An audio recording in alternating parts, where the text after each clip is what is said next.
and I'm year 2 student majoring in civil engineering.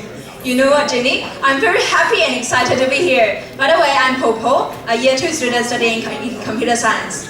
Yes, White Talk was founded last year, and we are very honored to present our second White Talk tonight.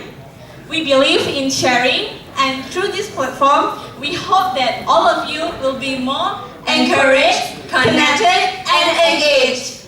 By the way, do you have a pie?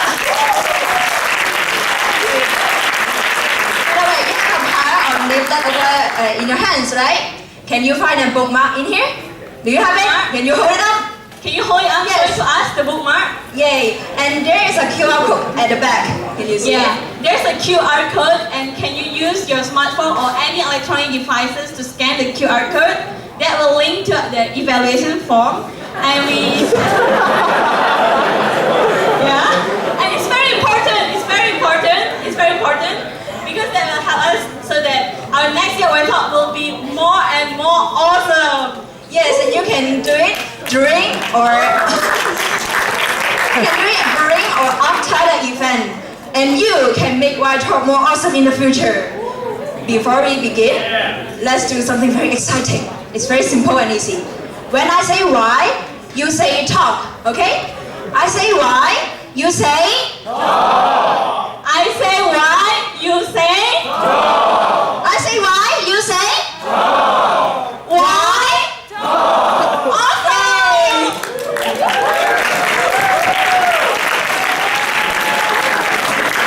Thank you. So let's start our event now. So let me introduce to you, all of you, our first speaker. So our first speaker is a very beautiful young lady who is very experienced in stock market, and she is also the author of the best-selling book with the title How to Become a Thai Baht Millionaire Before Graduate. So let's welcome our first speaker, Nani. You will be applause to her.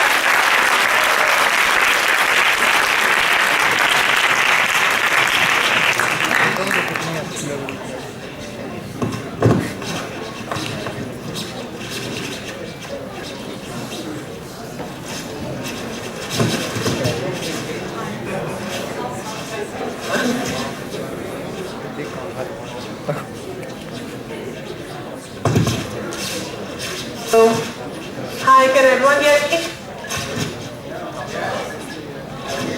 Hello? Yes? When I say why, you say? When I say no? Yeah, I hear you.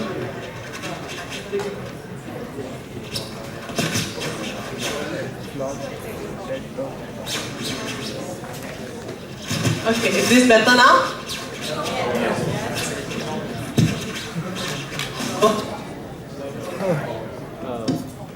Alright then. Hi everyone, Sawadee-ka. My name is Nani and I'm from Thailand. I'm currently a year 2 student, majoring in economics and finance. And my story today is going to be about how I go from being a first year student to an author of an investment related published book. So, my story started in 2012 when I took a gap year right after my A-level. I went around ASEAN countries, traveling and trying to find my passion, what I want to do in life, and what shall be my future career. I started investing since I'm 17 years old, but I did it by trial and error. So during the gap year, I decided that it's time for me to get a proper education on this. So I attended a few seminars on money management and investment. And then I went on to start a small tuition center with my friend, and this is my first batch of students. I also went around Thailand volunteering, building classrooms for students. Basically, I did everything to find my passion. I was free, I was happy. And I was even happier when I get the offer from HKUST.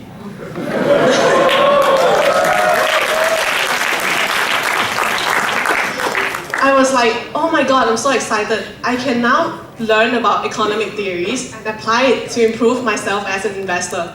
I can now learn about building business and managing my tuition center better. And so, after 1 month in school, I was like, oh shit.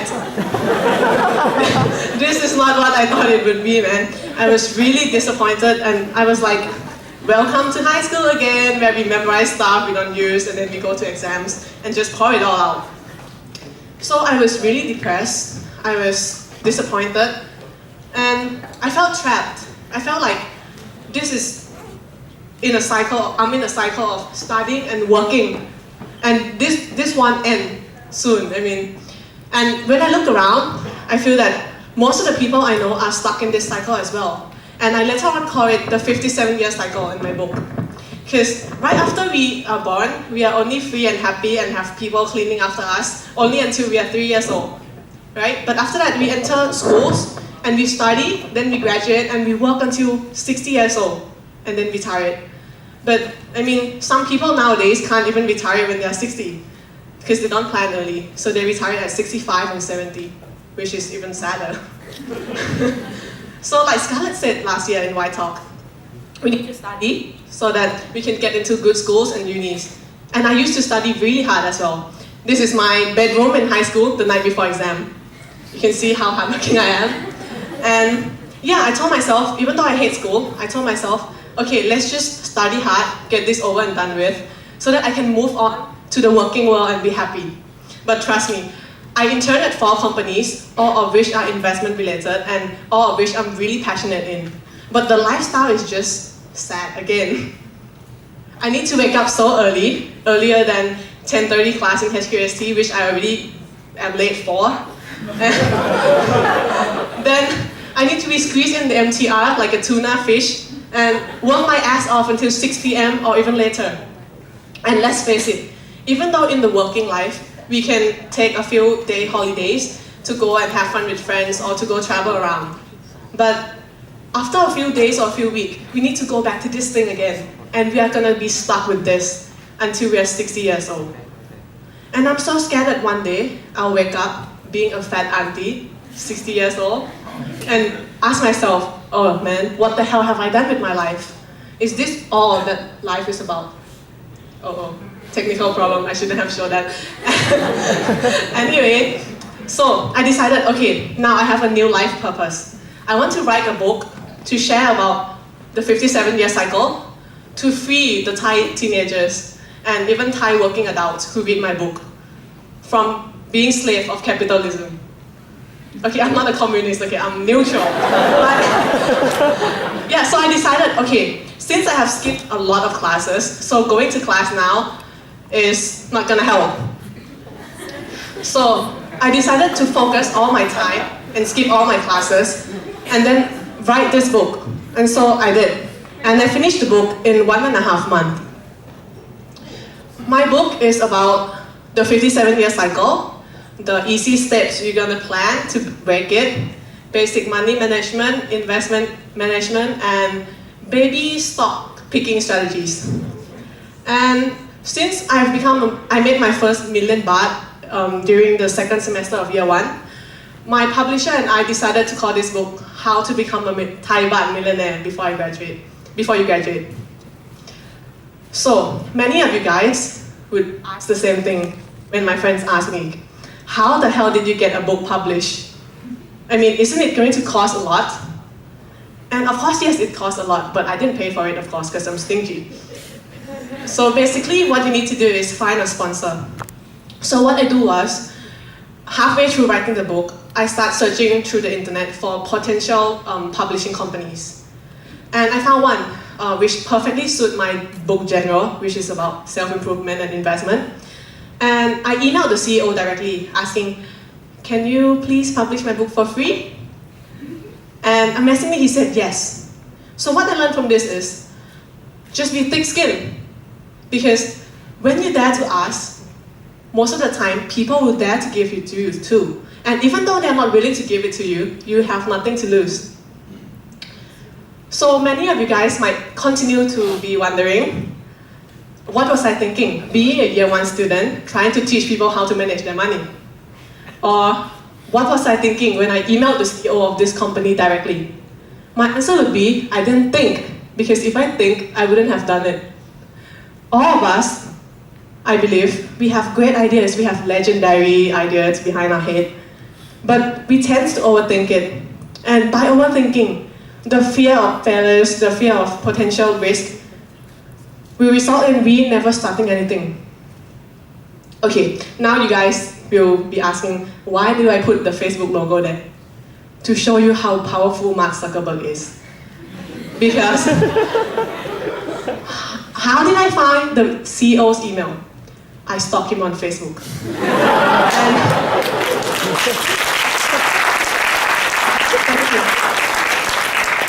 And the thing is, I even found his wife. And I was so passionate and driven about my book that when he took more than 1 week to reply my email, I was going to my Facebook message his wife asking, what is your husband doing? Why is he not replying? But luckily he replied first and I didn't have to do that. So anyway, after publishing the book, the results that followed was quite unexpected. It became a bestseller. It went up the top selling shelf in a few days. Actually, it went on the top selling shelf, today, last year, 29th April. Like an anniversary. Thank you. And companies starting to hire me to go give talk to their employees' children about money management. And they paid me some amount. And after that, uni student societies and high school student societies also invite me to go. But this time I did it for free.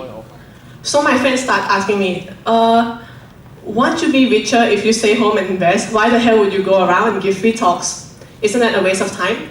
But the funny thing is, I learned that the more I give, the more I get. The more I share, the better I became as an investor. And I was forced to be more creative too, because when I start talking about stocks, half of the room will already be sleeping or playing with tablets. So when people ask me, Nani, how do you choose your stock? I would say, choose the stocks just like how girls choose their boyfriend. Now you want to be falling asleep, right? So basically, you want a boyfriend that's good looking, so companies with handsome profit. You want someone with high cash and low debt, right? To be happy. And you want someone who is ambitious to grow as a person or as a company. And I even categorize 6 types of stocks into 6 types of boyfriend that you can date. For example, buying shares of a large company would be like dating an older and working guy with stable income, because he can somewhat pay you dividends to cover your expenses.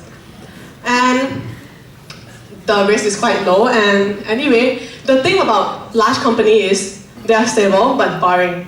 So if you are young, you have done enough research, and you're ready for the excitement, you can go on and date a playboy, which is turnaround stock, high risk, high return. We hope that they'll change into a better person, and of course, we hope for fundamental change, and then we'll get a big, handsome return.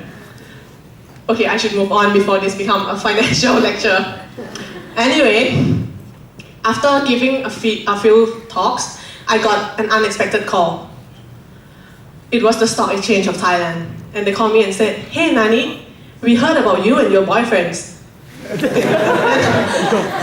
And I'm like, "Oh, okay." And they asked me, "Are you free to fly? Because we need a speaker to go to a different province to give talk to university students there. Can you do it?" Then I said, "Yeah, of course, if you pay for my plane ticket." And so they did, and I went. And let me show you what I get after giving my time and effort. "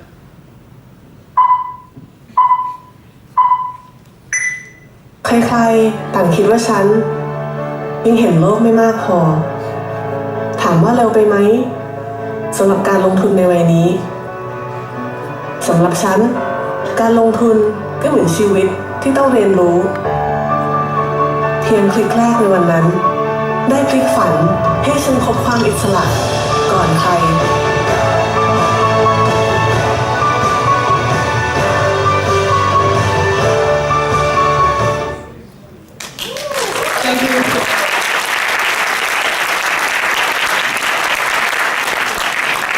Thank you. So basically what I get after giving a few talks is that the Stock Exchange of Thailand invited me to become the brand ambassador of their online investing campaign this year.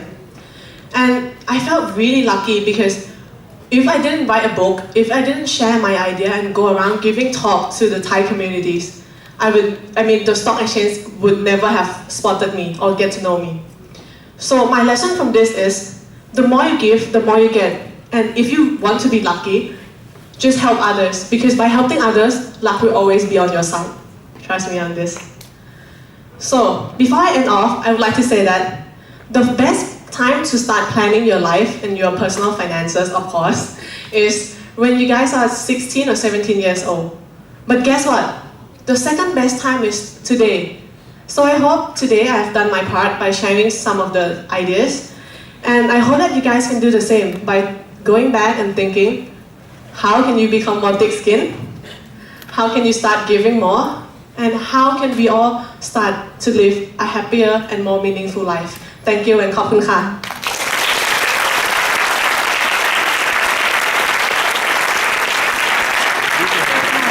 Thank you, Natalie. Wow, the talk is very meaningful. So from today, we may need to think less and then just do our stuff, do what we want to do. And that would definitely give us more inspiration. Okay, let me introduce the next speaker. This next speaker is an exchange student. He's from the University of Southern California. This is the first time we have an exchange student sharing in Y Talk. And he is devoted in helping children with hearing impairment. He is the co-founder of the EARS, Ending All Roads to Silence. Let's welcome Eli.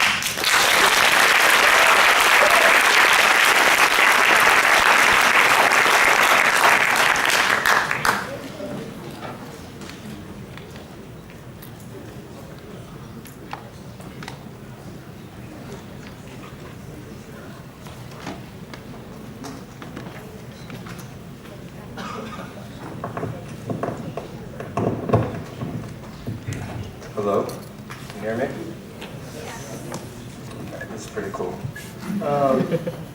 Alright, so as you heard, I started a nonprofit organization in my first year of college called Ending All Roads to Silence, and our goal was to help kids, underprivileged kids with hearing disabilities around the world.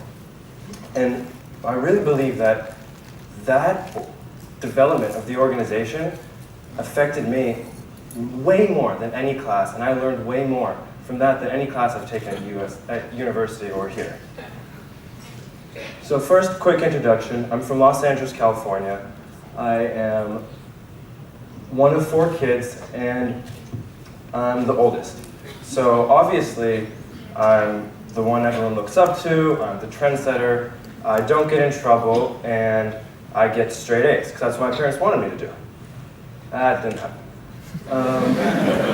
So that's what my parents want, and that was more or less what happened. I was an average student. I thought that for some reason school didn't connect with me as much. I worked hard in class, and just something didn't always click. I was more interested in exploring, traveling, playing sports, chasing girls, things like that. But in addition, I had to justify this somehow and find ways that I actually benefited and kind of contributed to society. So I was a leader of organizations, I was the captain for soccer teams, stuff like that. Because when I had to come home and show my parents, I had to say on my report card, I'd be like, well, let's see. I ended up telling my parents a quote that they exactly told me, so I was kind of lucky. And I want you guys to think about this. I've never let schooling interfere with my education, by Mark Twain. And when you think about this, first of all, he's a hilarious looking guy. So, he actually is smart. But what does he mean? There's 2 different types of learning. There's instructional learning. So what you get at HKUST, any university, any high school. It's your professors, no offense, feed you content, and then you're going to memorize this content and study and put all these notes, and then you're going to take this crazy final test or project, and then your professor is going to tell you how you did.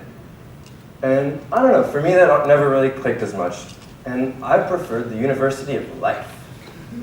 I wanted to kind of experience the world and do what I call experience learning. This is getting out, being part of an organization, being traveling, getting yourself out there and immersing yourself in a world that is going to teach you. You yourself are going to be your judge, and everyone else is going to actually judge you.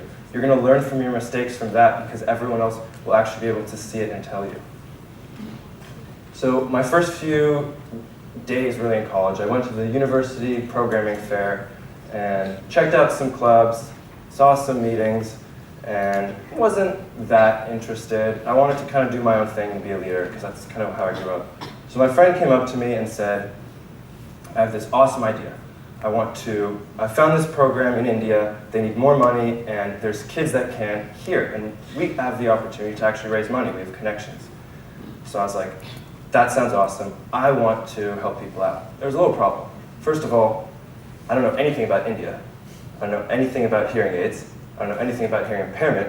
I don't even know anything about business or raising money because it's my first day of college. So how am I going to help? I realized I have absolutely nothing to lose. I can go out, it's my first year of college, I'm just going to kind of do it, and I honestly just wanted something to add to a resume. Now, this is what we did. We kind of all got together and Googled different things, how to create a business plan, articles of association, mission statement, all these different things. Put it all together, used some connections, got a meeting with a doctor, and kind of told him what our idea was. He loved it, proposed it to their board of directors, and we had a meeting. Now this is the House Ear Institute, which is the largest research facility in LA for hearing impairment and for anything of that matter. So we thought, we're college kids, we can do it, obviously. It's like Microsoft for hearing impairment. You can see how cocky all of us were and how cocky I was going into it. I thought I was the shit. Actually, I was like, we're about to raise like $100,000. So we walk out of this meeting and they destroyed us. They're like, you guys are amateurs, you're college students, you don't have any time to do this, we don't want any of your liability, you guys are gonna mess up. And we were kind of shocked and alarmed by all this and talked to our advisors and then kind of gathered ourselves, and then we said, you know what, we can do it. So we raised some money, we did a couple different smaller benefit concerts to kind of get kids to come from our school, bands, and show everyone else the music that other people in the world can't hear. With that money, we hired a lawyer, and he helped us kind of go through this nonprofit status, which was supposed to take about 3 to 4 months. With all that, we also had this idea, like, oh, we're gonna raise $100,000 in 4 months. We negotiated with these major manufacturing companies, like the Google and Microsoft for like, or more like the Apple for just hearing manufacturing. Like they do the iPod of hearing aids, basically. And we decided we're gonna negotiate with them because we're college students, so they obviously like need us. And then they said that there was like nothing we could do. We ended up getting no deal. So we didn't really negotiate that well. In addition, the doctors in India, we promised all these different hearing aids. We told them that we'd be able to give 100 different pairs of hearing aids. All these students all these children, they were able to tell, you're gonna be able to hear in about 4 or 5 months. We were so happy. Problem is we procrastinated a little bit. We didn't know what we were doing. Bunch of different mistakes that you would learn that if you mess it up in school, you get a B, you get a C, you get a D. But if when you mess it up in life, the real problem is that you're affecting other people. You're not just affecting yourself. And you have to kind of keep this in mind. Because when we failed in the end and weren't able to raise the $100,000 and weren't able to donate the money to these kids who had been hoping and dreaming, we got an F minus. We didn't just fail. Because failing is when you yourself fail. But we have failed for everyone else. We failed ending all roads to science. We failed all these people, and we were devastated. 2 of the members of our organization actually left. So we had to kind of get back together and start from square one. We redid everything, we reassessed everything, we looked at what can we do, and we decided to act locally. We reevaluated our mission statement. We said we're focusing on India, we're driving this hammer in one direction, and we can also look at other avenues. So we said, instead of thinking and acting globally constantly, let's do something for our community. So we partnered with the John Tracy Clinic, which is a smaller organization, but still very good. We volunteered for their kids, we taught them different things, we played with them, we learned about them, we learned about what they need. In addition, we later created a music program, a curriculum, to teach hearing impaired kids how to kind of make music and rhyme and different things like that. This is us playing with them. We used our like $50 or $100, whatever was left in our bank account. And this was good because we actually created an entirely new program in the LA Unified School District. They started and actually rejected our idea, and at the end of this, they decided to hire people who actually can sing and play music to carry out this program instead of us. So we were like, we did it. 4 months later, we got the letter from the US government telling us that we actually became a nonprofit organization. So we were able to give tax deductions and all that. Within 4 months, marketing, fundraising campaigns, we raised over $25,000. And actually, when we told which wasn't the $100,000, that's still a long-term goal.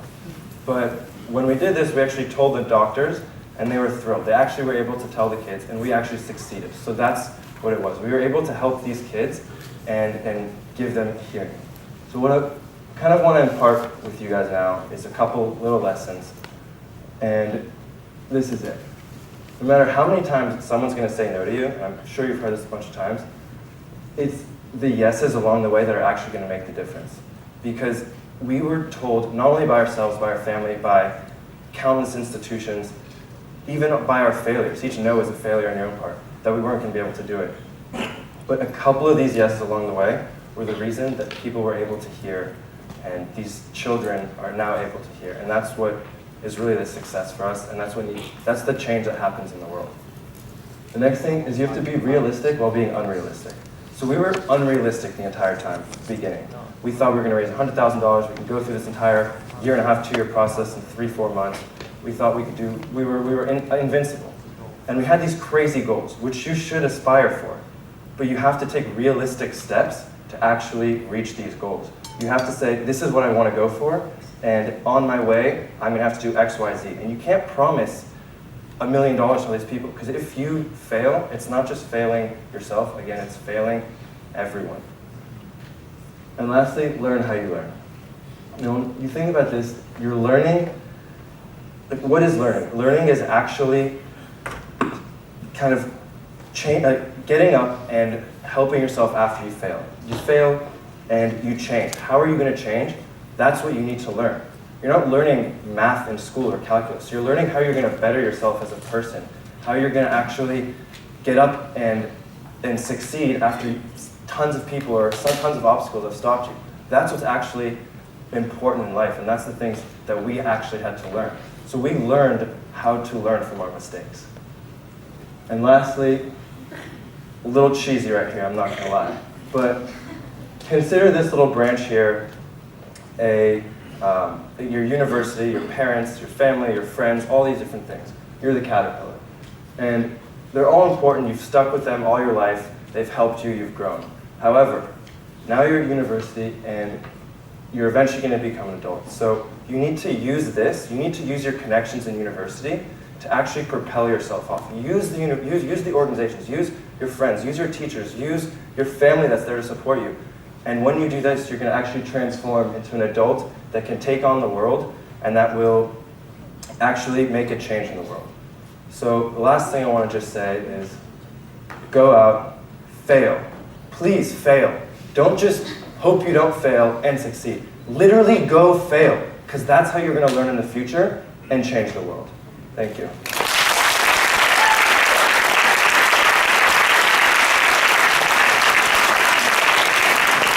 Very much, Ryan, for the wonderful experience. I'm impressed that how actually we have the capability to help people, not only in our community, but also for people who are living in other parts of the world. So let's welcome our next speaker. So our next speaker is also an exchange student, but he's from the McGill University. He's also one of the organizers of TEDx back in his country. And he's a very adventurous person. He travels a lot, especially during his visits here. So Let's welcome the next speaker, Jo Kim, the founder of the Alternative Ways. Give a big hand to him.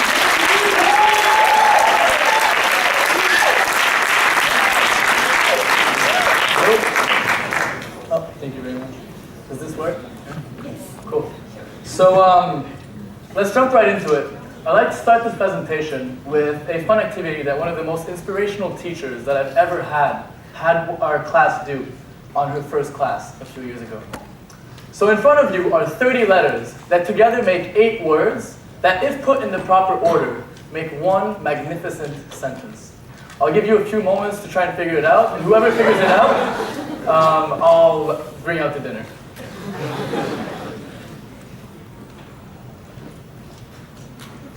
So has anyone figured it out? Yep. All right, well, that's completely fine. No one in our class figured it out either. But what it spells out is you are better than you think you are. Let me repeat. You are better than you think you are. Every single one of you in this room has a specific set of skills, of experiences, and of knowledge that together make you unique and completely different than anyone else in the room. And it is by honing those skills and developing new ones that you'll be able to succeed and to go way beyond anything you ever thought possible, because you're better than you think you are. So for the next few minutes, I'll talk a little bit about my experiences and about how I came to learn this and to internalize it into my lifestyle. I have to say though, I'm 22 years old, and so obviously I still have much to learn as well, and we're all in the same boat here, and the objective is to develop ourselves together. Now, it wasn't always easy. Growing up, I had to move 10 times in 3 different countries, and just through high school, I had to move 3 times in 3 different high schools. And we all know how high school is. It's a little bit like university, but even more intense in the fact that there's all these cliques and all. So it was quite interesting, but through a very strong family support and through deciding to have a positive outlook rather than always being sad at saying bye to all these friends, I was able to get through. And actually, in the last move before going to university, I was in Shrewsbury, and I met this friend who was actually the captain of the pole vaulting team. Now, I don't know if anyone knows what pole vaulting is, but it's that sport where you have this really long stick, and you run with it, you put it in the ground, and then you propel yourself and hope that you'll land in something that's not the ground. So this was the first experience that I had at trying to go beyond my limits. And it wasn't exactly what I expected. So it was definitely a rough moment, and I learned that although you are better than you think you are at all moments, there is failure involved. And what's wrong with failure? Honestly, there's nothing wrong with failure except the fear of what others think of failure. So stop caring about what other people think and truly try and fulfill your own potential. Now, moving forward from this, I kept these ideas in mind and went on to university. And for the first year and a half, I got involved with various different entities and organizations, business competitions, but it was always within my comfort zone. Until one day when I was watching this extremely boring TV show, my best friend Mathieu looks to his left and asks, "Let's cross the Atlantic on a cargo ship." And I'm like, "What? What do you mean, a cargo ship?" And so we decided, why not? Let's try and do it. So we started looking at all the different ways that we could go onto a cargo ship. Ends up that cargo travel is extremely luxurious and costs a lot of money. I'm not sure why it would cost a lot of money to live in one of those containers, but it does. But what we did find was another website called findacrew.net, where you sign up to be a crew member, and captains sign up because they need crew members. And so soon enough, we were on the Nothing Wong, a 48-foot Chinese junk that has sailed the world 3 times around. It was built by Captain Clive himself 20 years ago.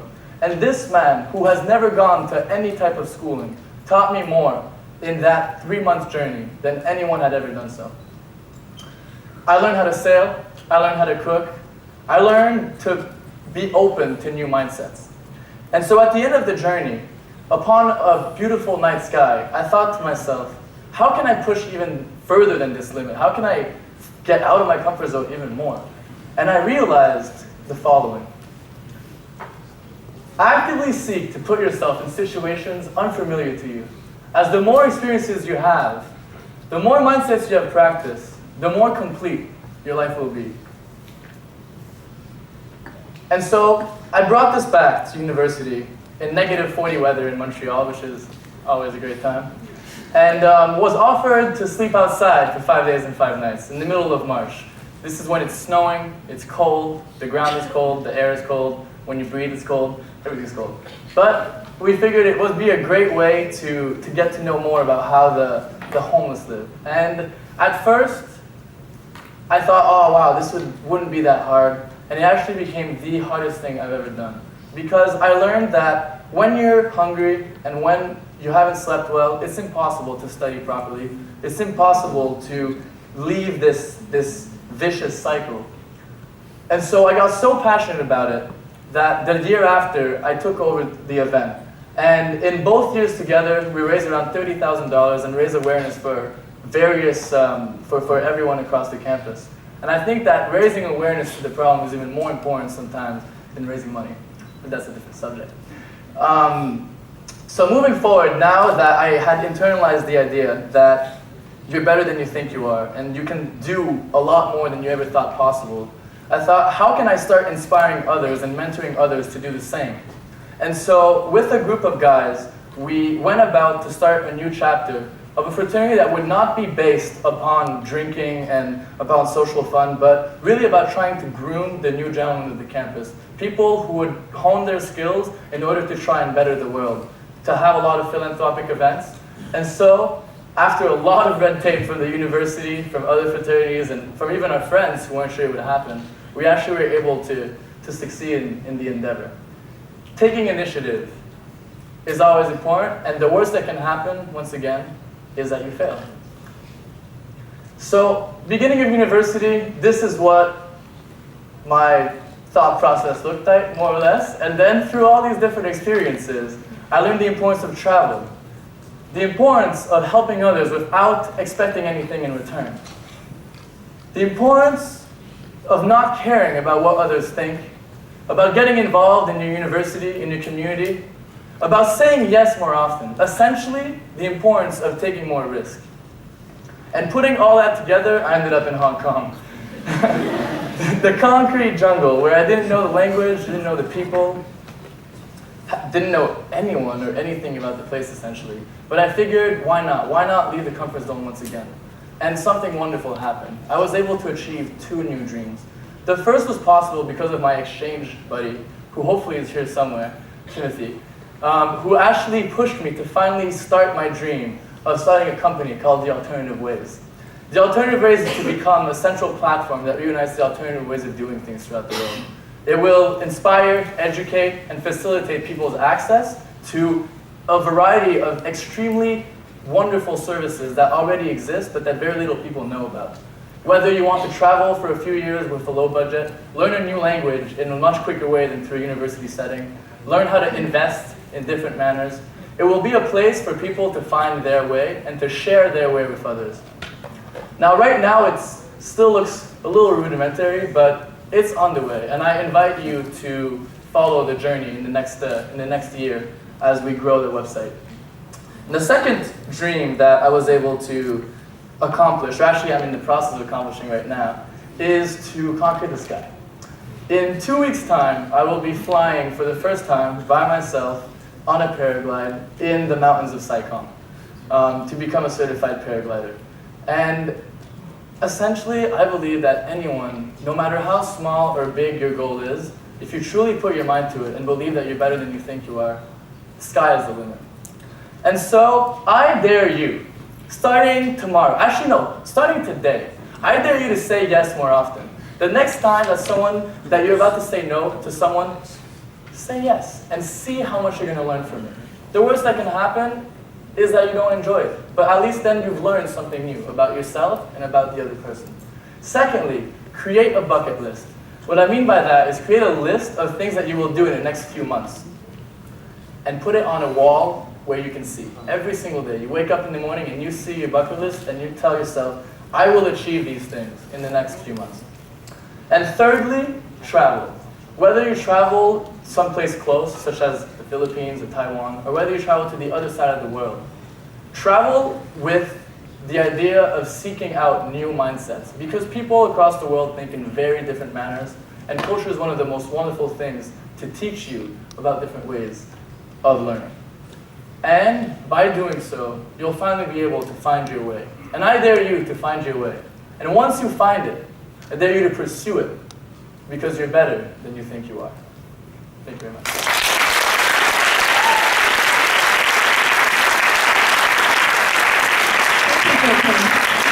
Definitely are better than you think you are. So we have heard two exchange students sharing their stories. It actually gave me some insights that maybe next time when you go exchange, you can share your stories from Hong Kong to your exchange university too. So let us see who is our next speaker. He is a very creative guy who is developing an app which is about music, beautiful music and emotions. So that app is called SenseSpeed, and let's welcome Leo.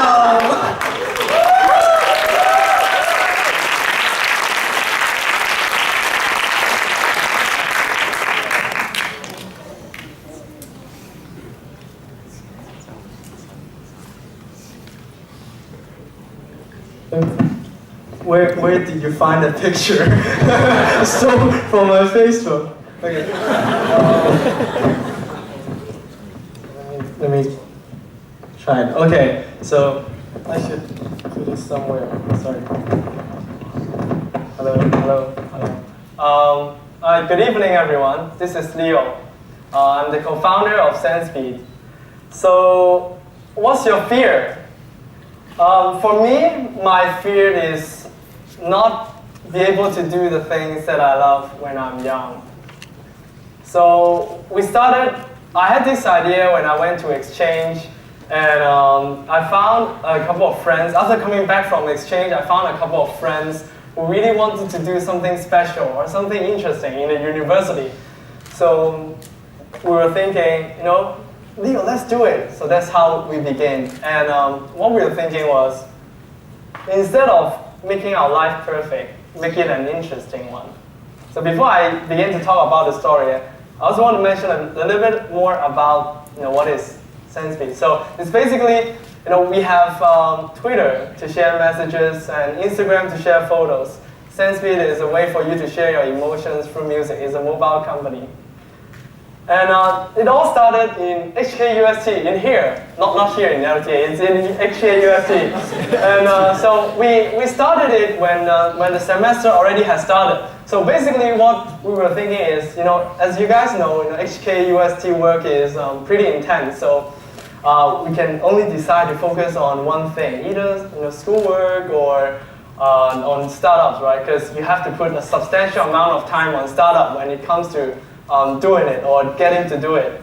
So here comes to the interesting part. So after we decided, okay, let's do it and committed to focus on one thing. So we decided to focus on SenseSpeed.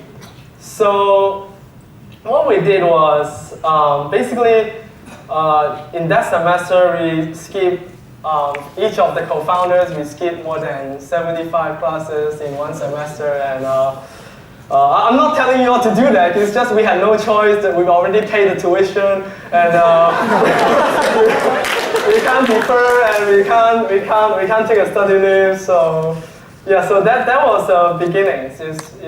We had a hard time balancing the work. So yeah, this is actually the room. So after doing all this, we need a place to meet regularly. Right, to meet constantly without interruption, especially when we just started, when we just, we need to talk about engineering side, product side, and business side, and all this. And want to any other startup have a whiteboard and have post-it note and screen and so on. So the only place that we can find is here. It's a familiar room in LG1 Learning Commons. So. As you know, there's only 4 hours of maximum booking. So we had no choice. We 3 co-founders, we can book only, in 12 hours. It's basically just like a day, which is definitely not enough for doing startups. So what we did was, yes, I know what you're thinking. We called our friends, good friends. Hey, Mary, can you help me to book, Monday, Wednesday, 1 to 3 p.m.? Hey, David, can you help me to book Thursday, Friday, 4 p.m. to 7 p.m.?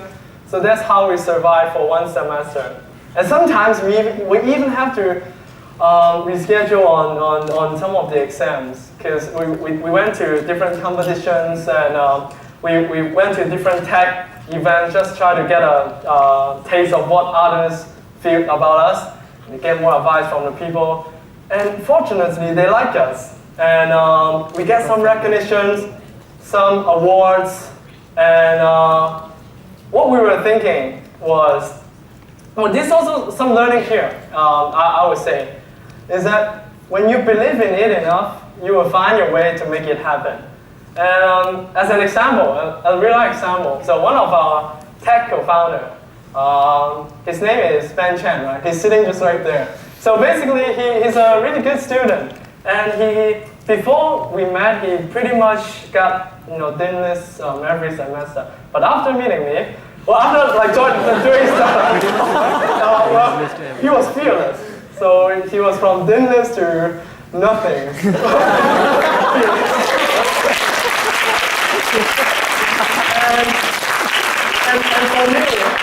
And for me, I was from nothing to nothing, so nothing to be afraid of.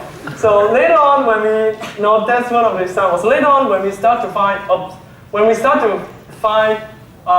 more people. Missing a page. It's okay. So one time we were finding more people to join us. It's one of the hardest time ever when doing startups, especially when it comes to finding people who want to join a student-based startup who might have no future at all. And we spent more than 6 or 8 months, like 3 co-founders working in the day and night in the library. Even the cleaning ladies, they know us. So, 走啦, bye-bye, 食蘋果啊. And that's how. I was wondering why she asked me if I want apples. And then that's how at last we become friends. But yeah, we're finding the engineer is very hard, especially in Hong Kong for some reason. So, but we think that perseverance is also very important. So we didn't give up. We just reached out to more people, and later on we reached out to some professors and TAs. So I also want to take this opportunity to introduce the team here. They're sitting on the 4th floor, not 4th floor, 4th row, and so I would like to introduce them step by step. And that person sitting in the middle is Tim Cher. He's one of the most handsome TA, and one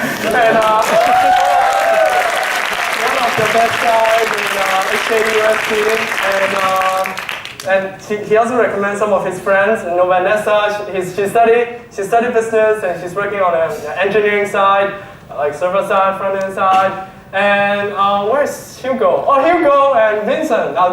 Vincent is there. Hugo is here. So they learn because we need to build a product, right? They learn programming and computer science things from scratch when they joined us. When we were crazy, but they were crazier. So they started learning it, picking it really quickly. They didn't study anything before. And now they are mostly on the engineering side and on the financial side. And these 2 guys, they study quantitative finance in HKUST. And where's Roy? Roy is in the middle getting a camera. So he called himself 清水灣 Android 小王子. Yeah, he built the Android part with Hugo. So Conrad, he always, his motto is think like a geek and express like an artist. So he learned everything by himself online. And yeah, Ben Chen, he rejected an offer from one of the biggest companies in the world and continued to work in SenseSpeed. So I'm really grateful to know them. And what I was thinking is, there's a quote in my mind: individually we are a drop, and together we are an ocean. That sounds a bit weird, but so that was the thing that we learned. Finding the right team member is very important, and when we believe in it, and with a great team, then we can achieve so much. So there is actually a surprise that I want to give to you guys, but I didn't tell anyone, so I don't know if it's working. Let me see. So I'm sorry I didn't tell you. Oops. As you guys know, is the mic on? Is that okay? Can you turn it like volume over? So.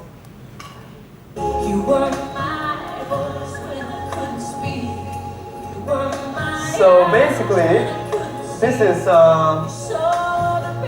what SenseSpeed on the web. The current means it's actually the real-time feed right now, and it's basically sharing from some of the people around you, some of the people in Hong Kong. This is what we call a beat, like a tweet in Twitter. So what I want to say is, well, our team decided to, in today, we planned to have a private invitation, like a launch for our testing version. So which means you can download it right now on App Stores, and SenseSpeed, just click on the name SENSPEAT for information. You can just download it, and SenseSpeed is live now. So this is like a real-time feed, as I mentioned. So I'll just put it. It's too romantic for me. And so later on, we find more people, and when it comes to the learning side, we think that it's all about learning, not giving up, and to learn from the people, advisors, professors, the mentors, the people around you. So what we were thinking is, we don't know how far SenseSpeed can go. But one thing is for sure is, we might not be there yet, but we are closer than we were yesterday. So a lot of people, they take the A-level exam, DSE, they go to college, find a good job after graduation, get married, raise a kid, raise a family, and these are good. But what I want to say is, you should have your own values. You define your own values. And other opinions do not have to be your reality. So so sometimes, like some of the speakers say, sometimes you just have to do it first and think about it later. And there is a Chinese saying, 敢做要比会做好. So what I was thinking is, we should also recognize we are an uncommon breed. We are special. We have something special inside us. So invest in our minds, and ourselves are very important. So what is fear to you? Are you feared of not getting a good grade? Are you feared of not getting enough sleep? Are you feared of not having enough time for your boyfriends or girlfriends? Are you feared of not spending time enough with your family, or not getting a good job? I'll say, being fearless. Oh, sorry, not this one. Being fearless is very important. And when you become fearless, life has a special kind of meaning. And fate loves the fearless. So I'm just like any of you sitting here. I just want to share the experience that I've gone through for these 1 to 2 years, because I think it's very fruitful and exciting for me. So the points that I would like to bring now is to be fearless. Do the things that you love, and importantly, make a positive impact to the people around you.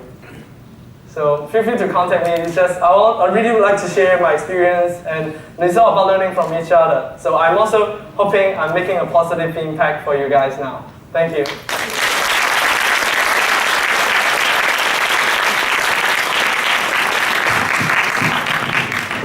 Thank you, Leo, for your wonderful sharing. And congratulations for the SenseSpeed.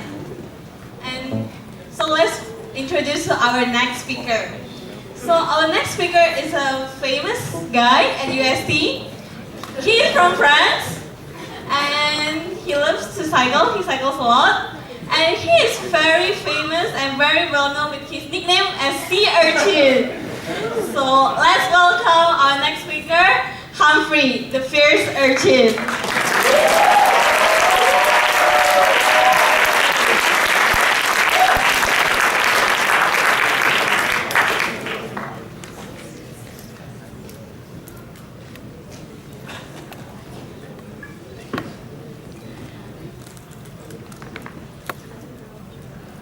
All right. Good evening, everyone. So, as she introduced me, I'm Humphrey, or Hoidam for those of you who like Cantonese name. And tonight I'm gonna talk to you about a bicycle trip I had, where me and my friend cycled from Berlin to Copenhagen. So it was, I don't know, okay, it was around 450 kilometers, and we took about 10 days to do it. And as I was preparing for tonight's talk, I realized, well, my experience was great. Like, my memories were amazing. So much that it's actually going to be boring for you. Like, who wants to hear about a guy tell you for 15 minutes about how awesome his holiday was? Oh, sorry. So, I dug deeper, and I came to find a solution. I'm actually going to talk to you about Matthew. So who's Matthew? So let me introduce to you like our team. So there was me, my best friend Paul, one of our ex-classmates Elena, her best friend Marie, and Marie's little brother Matthew. So the last two we kind of had like no idea who they were. In fact, the first time we met them was when we arrived in Berlin on the first night. It was really fun. We had this feeling of excitement and freedom that you get when you're dropped in another country you've never been before. You're not with your parents like staying in a hotel. Like you're actually with your friends, just trying to find a place to stay. And you're starting an adventure. You're starting a journey. So like this feeling of excitement and freedom, just when you give that to teenagers, they're basically gonna like start drinking to celebrate, which is what we did. Except Matthew, well, he kind of got drunk really fast, and he ended up puking all night, everywhere, in the shower, on his sheets. It was a huge mess.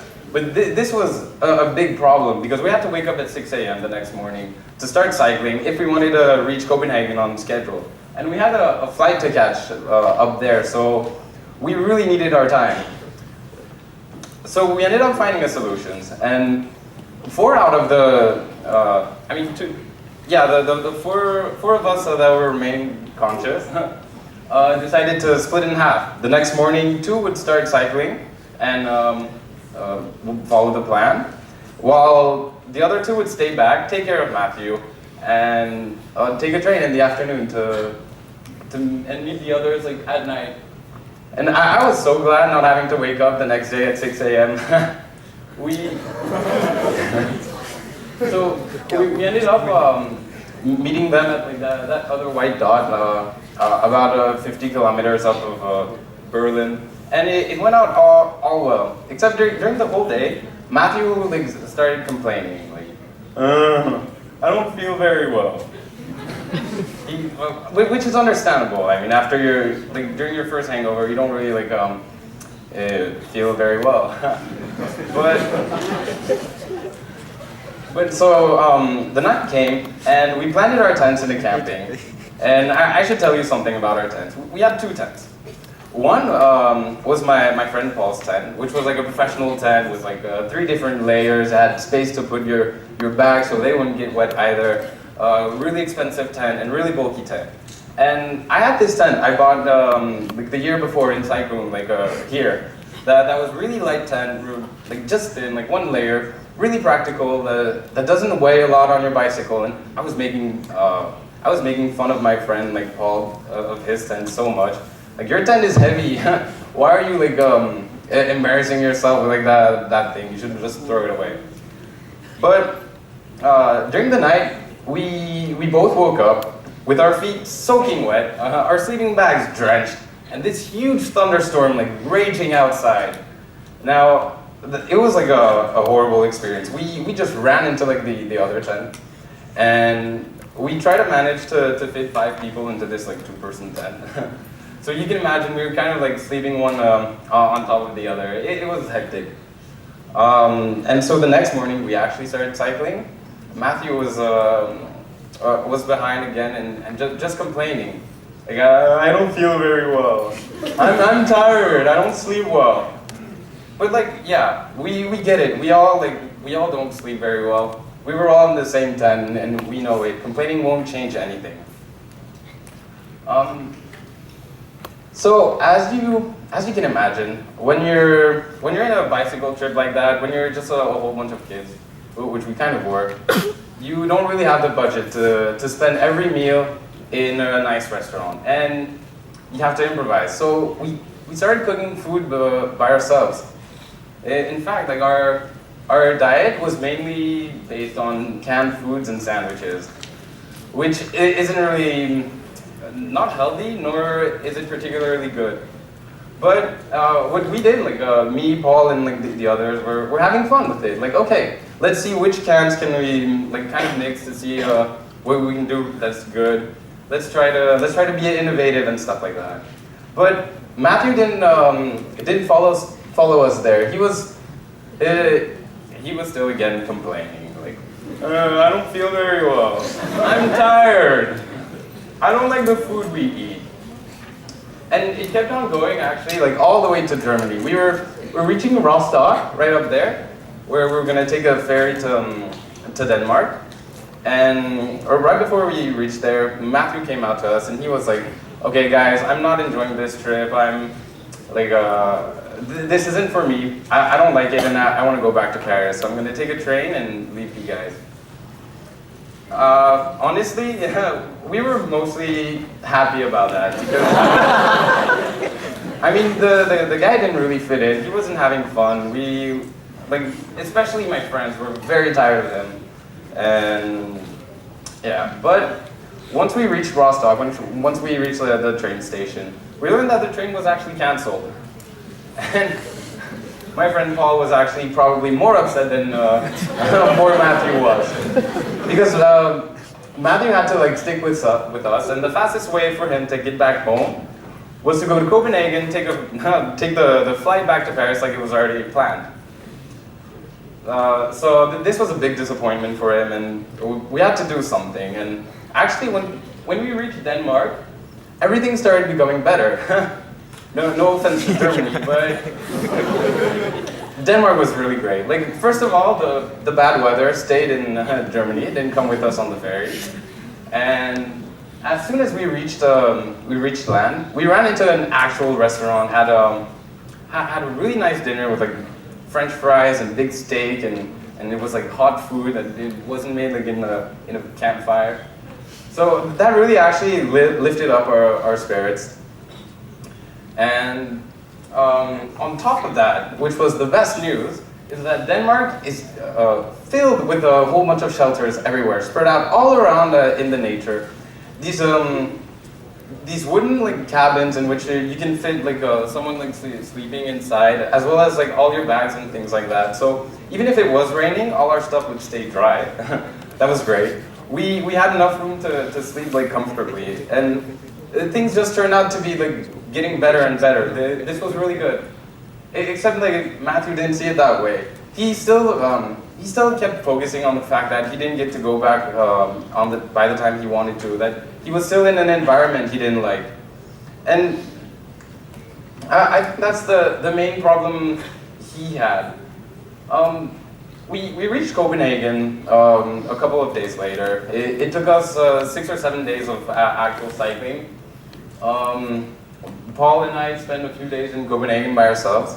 But I think the moral of the story is that if you're actually going on a trip like this, don't be like Matthew. Because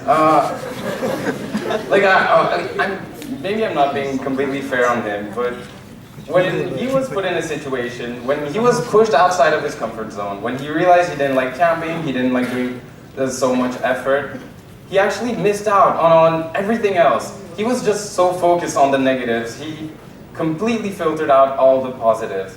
We didn't have the same journey.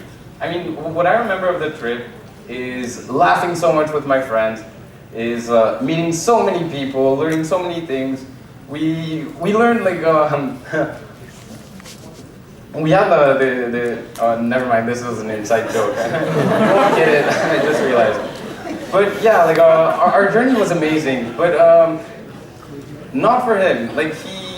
He was only staying negative all the time, and that's not a mindset you should have in life. All right. That's it. Thank you very much. Thank you for your very interesting story, a very beautiful story. Thank you.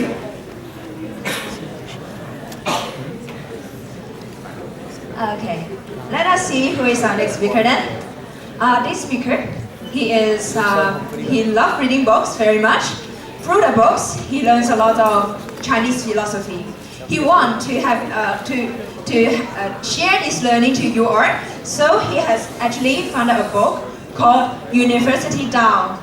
And let's welcome Dai sharing his story. Thank you.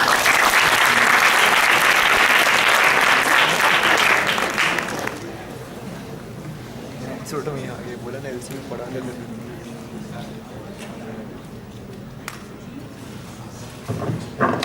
Yes, sir.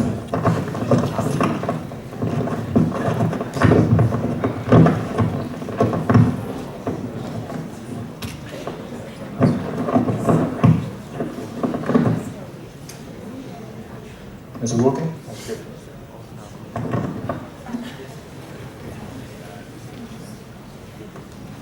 Okay, hey everybody.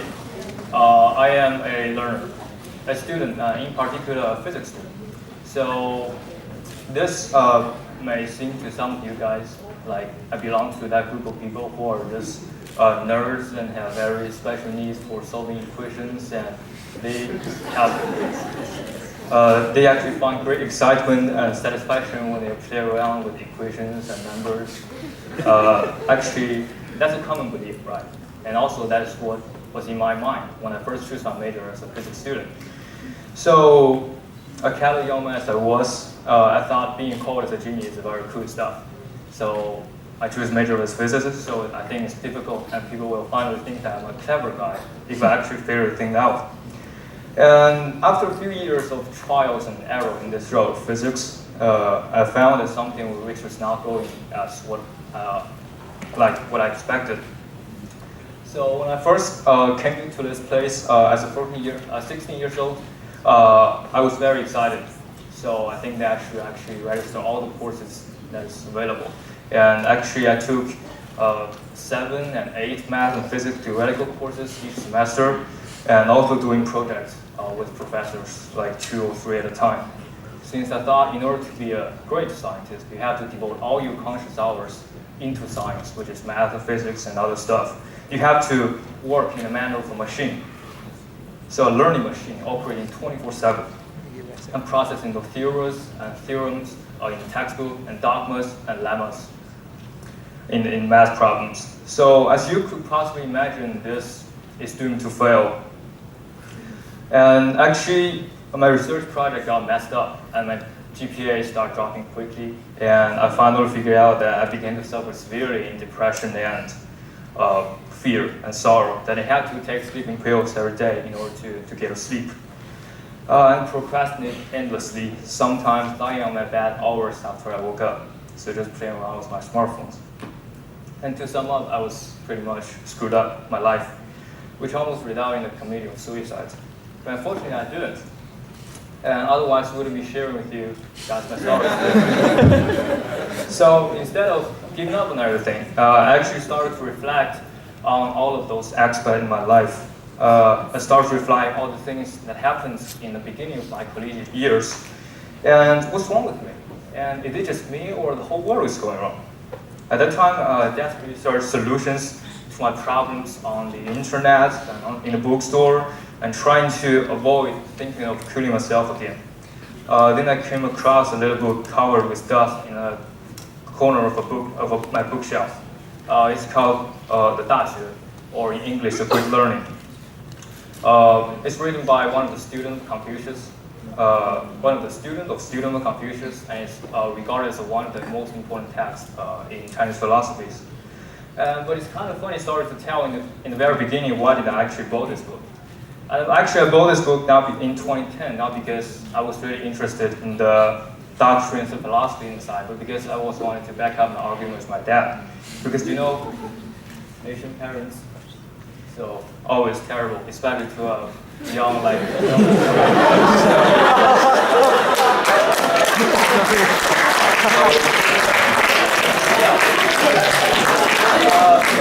Like any other Asian parents, my father-in-law, he loves to quote Confucius when he is talking to me. So he often says that the Asian sage Confucius said, you should be a docile son. Confucius said, you should obey your father. And Confucius said, you should be gentle and shouldn't argue with me. And Confucius said, you shouldn't have a girlfriend in high school. I was like, that really made me interested. So what did that actually old monster really say? And why is Confucius always making those stupid remarks and be annoying all the time? And what's wrong with that guy? So actually, I started reading that book, and which turned out to be quite interesting. After a few days learning, I actually become fascinated by the ideas and doctrines in the book. So I'm surprised that most of my problems in life are actually in the concern of Confucian philosophy. And I thought I finally found a cure to my own problems and my depression.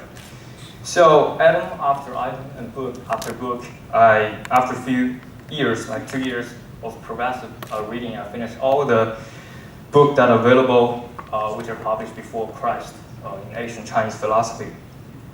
And I think the saying of those long dead people that last throughout the ages for good reason. And now I'm presenting to you my discoveries, which categorize in 3. So the first one is mentality and motivation. And if you know Chinese, you will have very different understanding of the English translation of this word. But actually, I think this is better understood. So in Chinese philosophy, the most important thing about is your mentality.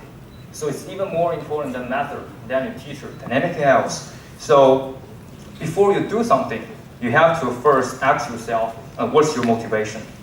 So I started to ponder long and deeply on my own problem. So why did I at first study physics? And why did it actually lead to my failure? And then I came out that, as I recalled, the reasons was that I wanted to be praised. I wanted to feel like I'm cool, I'm clever than other people, I'm smarter than other people. And I was just doing nothing more than aiming at collecting titles, which is doomed by default. And I was trying to define who I am by some external things, like a great physicist, this title, or a good grade, or somebody who actually capable of taking 8 or 9 courses in a semester. So at some point in your life, have you actually think about this?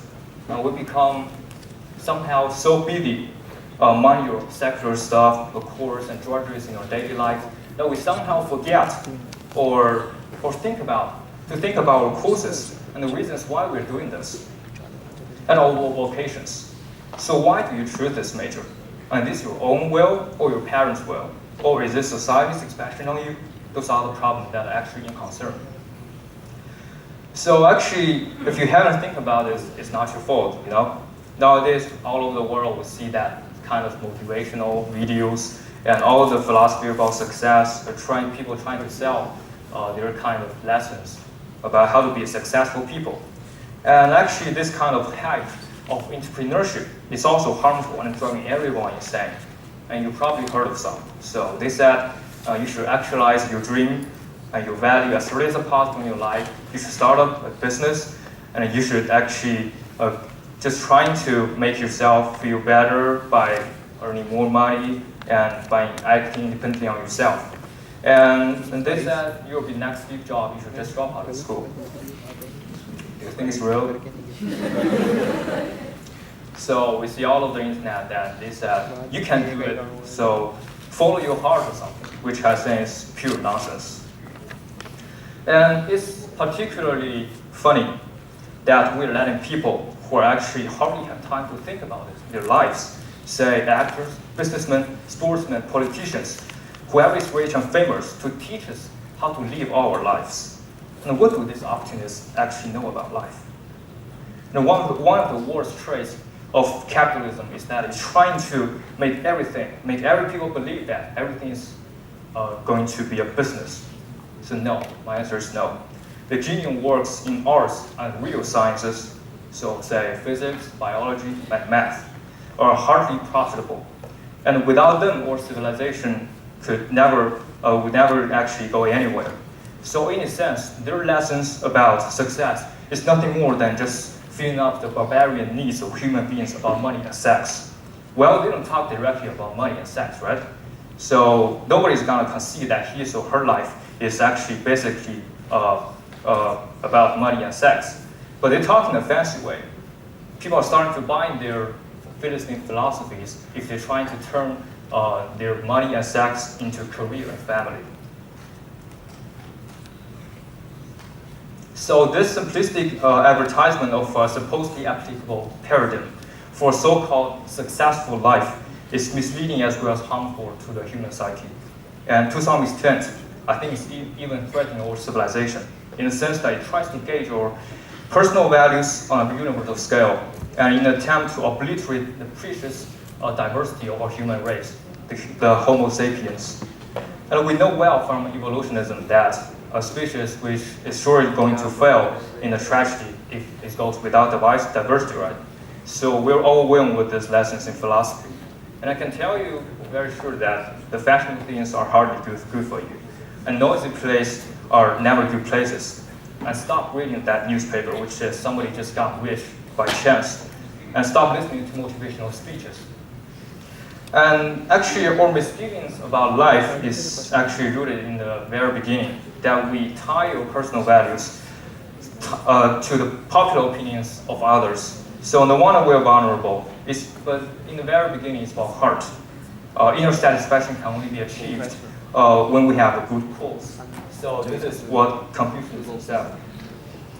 So in order to achieve something, you have to first kind of straighten up your mind. You have to first empty your brain. You're just thinking about nothing. If you suffer from sorrow or distress, or is feeling very inspirational by something which is harmful, he's not actually going anywhere. And actually, when the mind is not present, we look and we do not see. When we hear and we do not understand. When we eat and we do not know the taste of what to eat. So most of the people, they actually don't think about this. They start following their heart before they even understand what their heart is really for. So actually it's about you. It's in your DNA, not in the books, not in the motivational speech. And it's you gotta find it by yourself. And life is about fitting your career plans into your human nature instead of fitting your nature into your career plans. And human nature comes before everything. And the second aspect is learning and practicing. So it reminds me of one of the cliches in the famous novel, The Tale of Two Cities, written by Charles Dickens. It was the best of times, the worst of times. It was the age of wisdom, it was the age of foolishness. And it's such a sarcasm that we, born in the miraculous age of explosion of knowledge and information, are in fact collectively called the dumbest generation. So why? And what can we do about this? And Confucius' answer is to learn something. And Confucius said that I'm not just a genius. I have to learn all the kind of things written by Asian people in order to come out of this. And if you don't understand Chinese, there's an equivalent translation, which is not translation, it's written by another thinker, Arthur Schopenhauer, a German philosopher, which have the very same meaning. So this is Confucius' advice on how to actually learn about something. So the first important thing is to learn progressively and extensively.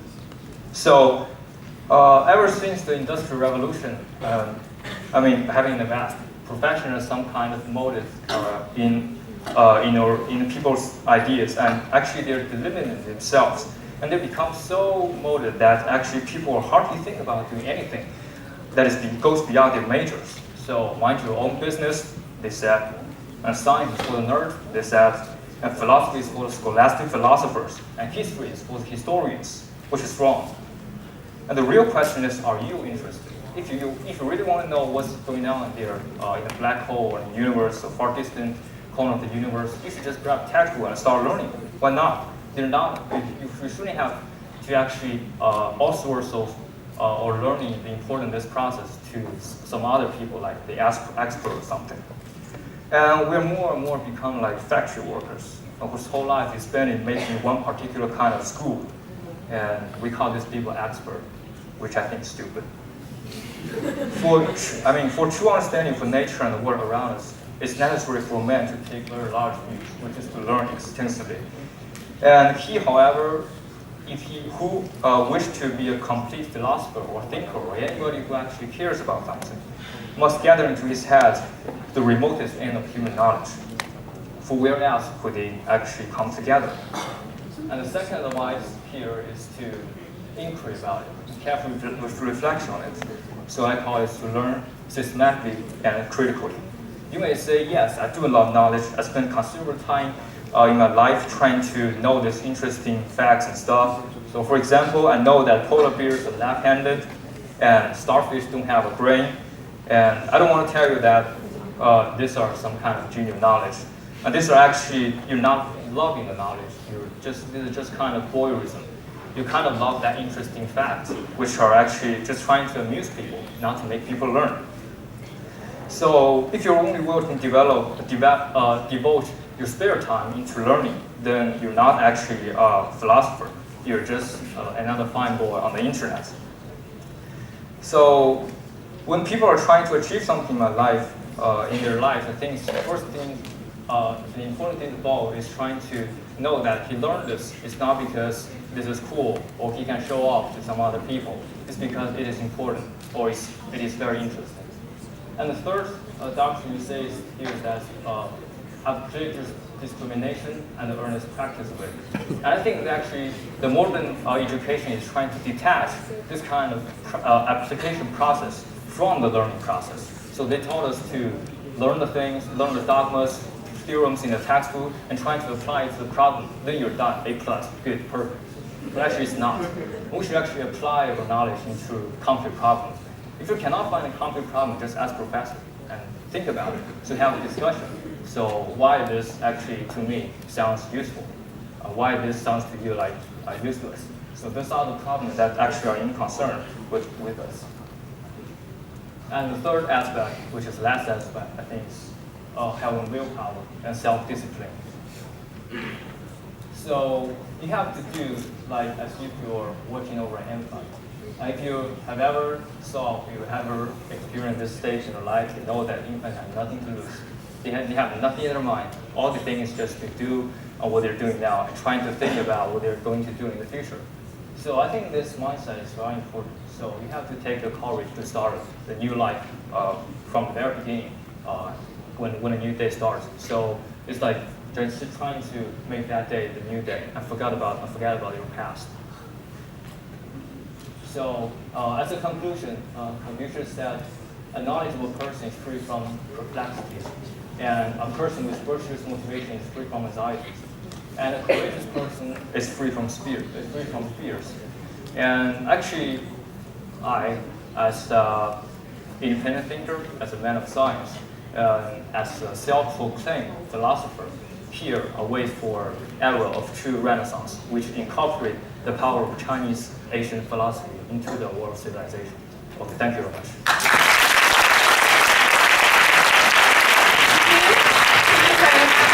For the inspiring story.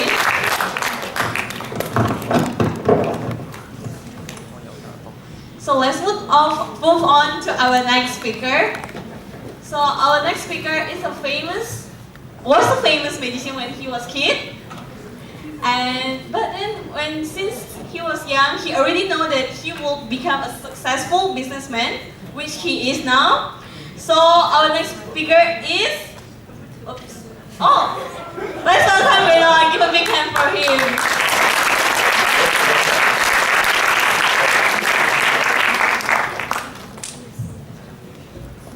Hi, my name is Benoit. I'm French British. When I was back in middle school, I loved magic tricks. I would go and spend time online with specialist magic trick shops, practice them, and then show them to friends at school. I'm not that passionate about them anymore, but I was at the time. So one day, I asked my little brother to record me performing one of my magic tricks with one of my dad's old video camera. So we went out and we recorded it in a few minutes and then uploaded it to YouTube. And surprisingly, these videos got quite popular, reaching over 100,000 views. So I was like, wow, that's pretty cool. Well, I didn't really expect this, obviously. So then I thought, if the demand is so big, why don't I start my very own business where, on one side, I present the magic trick, and on the other, I sell the magic trick explanation. So that's just what I did. I created a super simple website, set up a payment system, and I called it La Magie en Vidéo. Now, for those who don't speak French here, I think that's most of you, that means magic in video. I know it's not the most creative title, but well, that's what I came back with back then. And what really surprised me is some people were actually paying to see my videos. I mean, it seems ridiculous when I look back on it. But when I received my first order, I was like, wow, someone I don't know is actually paying to see one of my magic tricks. I just, well, couldn't believe it. And this made me realize something, is that even though I didn't have all the skills or resources to achieve what I wanted, simply by starting, I would figure out my way. And it's with this idea in mind that I started quite a few other businesses. So I had this magic trick business. Then I had a newspaper that I distributed in my town. I called it Les Informations, which means the informations. It's not a French lesson today, I promise you. Then I had a bread delivery service. Because in France, we have a lot of bakeries, but there's actually no such bread delivery service which exists. So, well, that's just what I did. I had a website about my town, and then I had another one where I was actually reviewing board games and then selling them online through commissions or affiliations, as you could call them. One day, I wanted to buy myself a clock with handles that go backwards. Why did I want to buy that? I don't know, but I really wanted it. So I searched quite a bit online, and it was available in France for like 30 euros, and I thought back then that, wow, this is quite expensive. So I searched quite a bit, and I found that it was actually available for cheaper back in the US. But that wasn't good enough. I continued searching, and then I started retracing the whole supply chain network of that clock. That company in the US was actually importing them from Hong Kong. And that company in Hong Kong was actually getting them from mainland China. The exact same clock I wanted to buy was available for 1/3 of the price back in mainland. So I bought it, and a few weeks later, I received it. The exact same clock. So can you guess what I did next? I was going to start my very own business, importing all these random products, which are totally useless, but that people like me sometimes actually buy, and then ship them back to France. Only there were quite a few problems. I didn't know how to build such a big website, open a bank account, advertise online, manage customers. I pretty much didn't know how to do anything essential to build such a business. There was one bigger issue though. I didn't even know how to get these products in big enough quantities.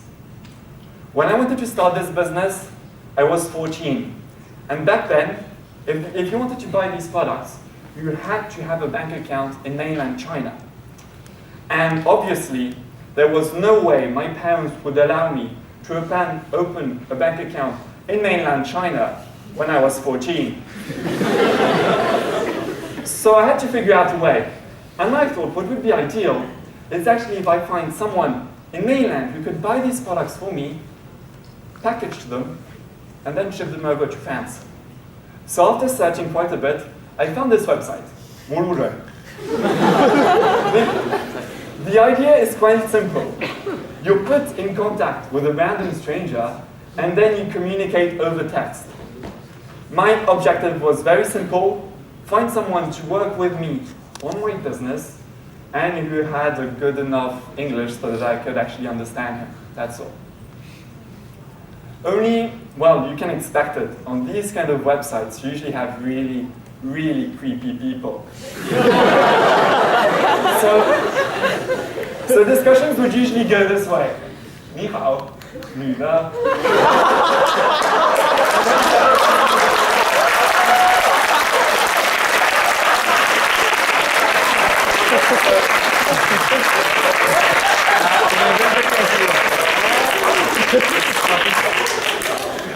But anyway, I didn't give up, and after a long, long time, I find someone. We communicated over QQ. I opened an online spreadsheet, and we started dealing with all orders this way. I still don't know anything about that person. I don't know his name, his age, his profession, but that didn't matter. The only thing that mattered was that he was trustworthy and willing to work with me. In a year, I had over 150 orders a month, had over 5,000 clients, and over 350,000 Hong Kong dollars in revenue.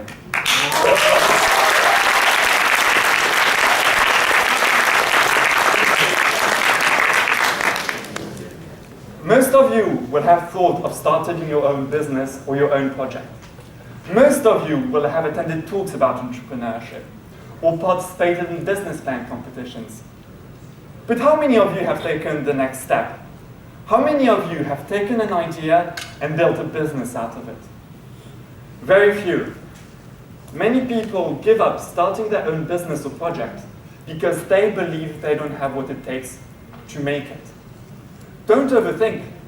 Starting a business is just like jumping off a cliff and building a parachute whilst you're dropping. You might not have all the skills, all the resources to build something perfect, nor did I, and that's okay. Joining business plan competitions is just a different kind of procrastination. I didn't build a business plan, I didn't even know what it was, and that didn't really stop me.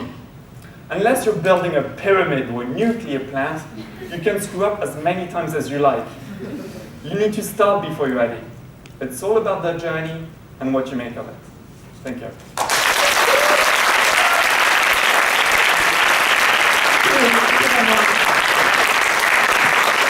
Okay, so the next time you can also try the 陌路人 website where we find us. Okay, let us see our next speaker. He likes the design thinking very much. He learned it from his teachings to Stanford University. He thinks it's so awesome and interesting that he wants to bring it back to UST. So he has co-founded the Design Alpha. So let's welcome Andrew.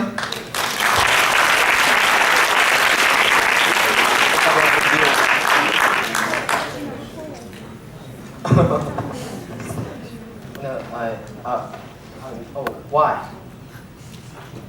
Can we? Sorry. I need to first page. Oh, sorry. Yeah, that's me. So hi everyone.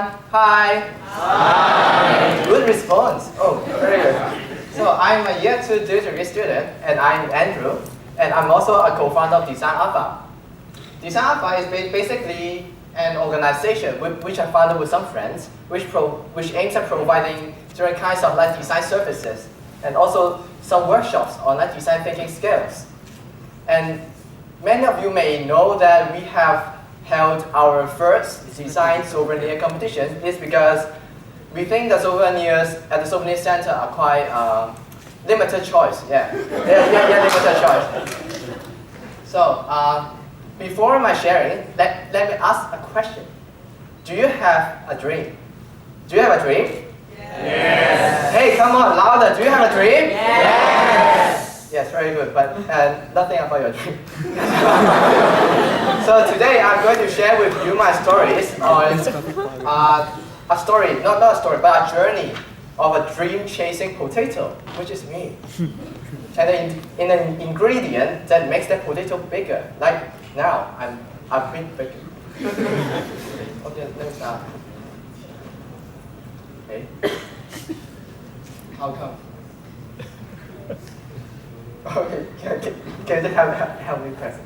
The previous one. Hey, no.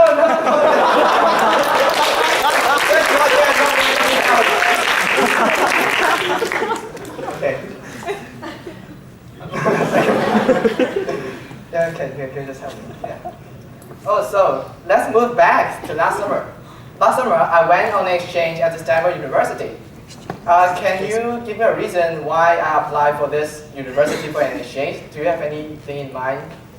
Do you know the reason why? You don't need a reason to go. Oh, of course, I need a reason, right? Famous. Yes, this university is very famous. No, it is very famous. It's very famous, right? I mean, it's one of the top universities in the world, and it didn't care about my GPA, so I go there. And that's it. And I really did many crazy things that I've never imagined I would do. And this reason of applying this exchange program is just only at the beginning. Okay, so it's on the right track now. So at that time, I joined an activity called the WeTalk. So what is WeTalk? It just seems it's just similar to YTalk. And it is a platform for us to share our experience, to share our stories to different people. And at that time, I was really shy, and I just take my body. And this is probably the most handsome photo I've taken there already. So I'm just taking my violin and talking like that, and thank you very much, or something like that. And this is the first time for me to share stories with a large amount of people. And now here in YTalk, it is my second time to share my stories with around more than 300 people here.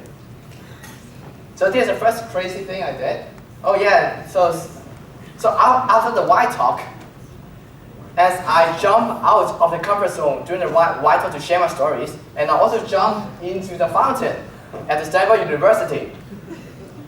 Yes, but I'm not a Hall 3 or Hall 4 people since, so I didn't know the feeling of jumping into a mountain, which is like a 跳入蚊池嗰啲咧.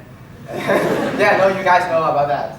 And yeah, that's a really crazy experience for me. And you may be wondering, where am I in this photo? I can tell you, no, I'm not in this photo actually.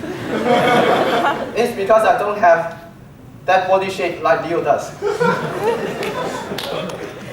Okay, so no response please. So this is the third craziest thing I do that, because at that time I went on a visit to the Stanford Design School, and I saw this poster, and it really shocked me. Why? It's not because how beautiful or how big this poster is, but the idea behind it. The idea is the only way to do it is to do it.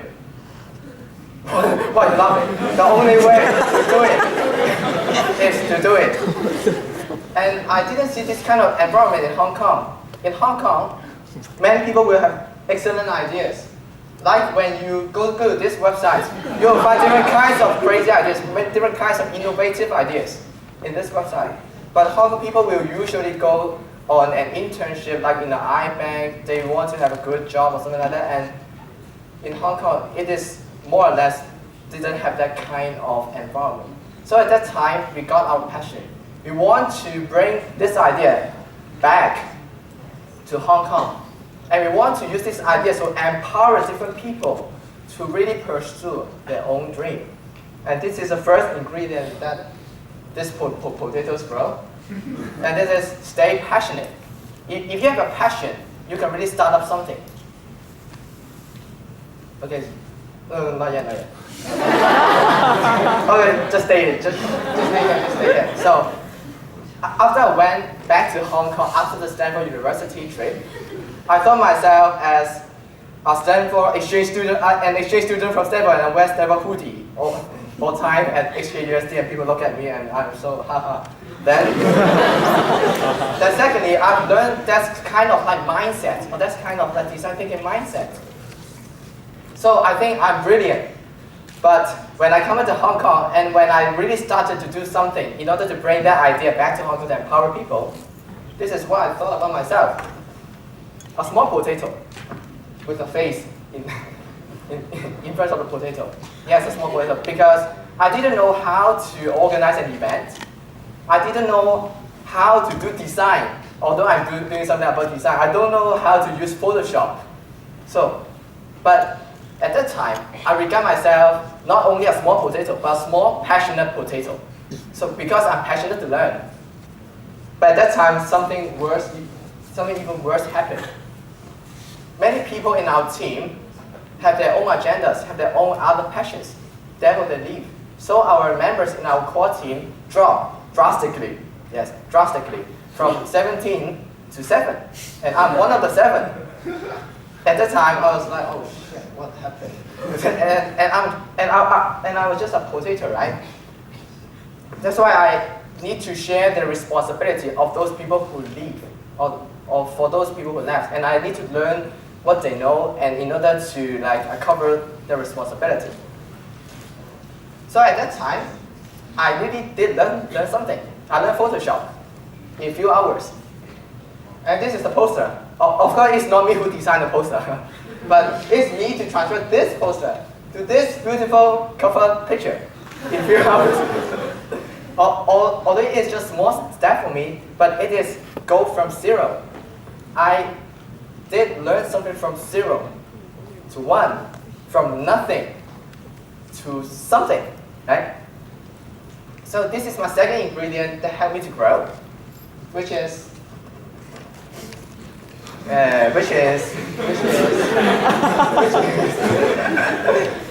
yes, stay focused. When you can stay focused on your work, when you can stay focused, you can really make something from nothing to something, from 0 to 1.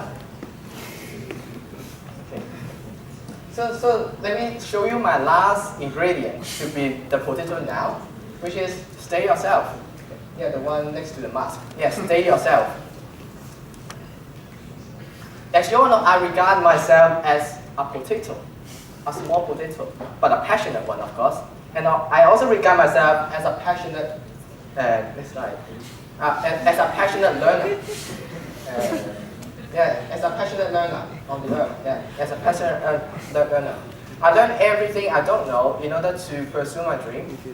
I learn everything from everyone. For me, like now in White Talk, I'm still learning. I'm learning to tell stories. I'm learning from different people. I'm learning from each of you. And I'm also learning from Cal for giving me such an encouragement in this White Talk.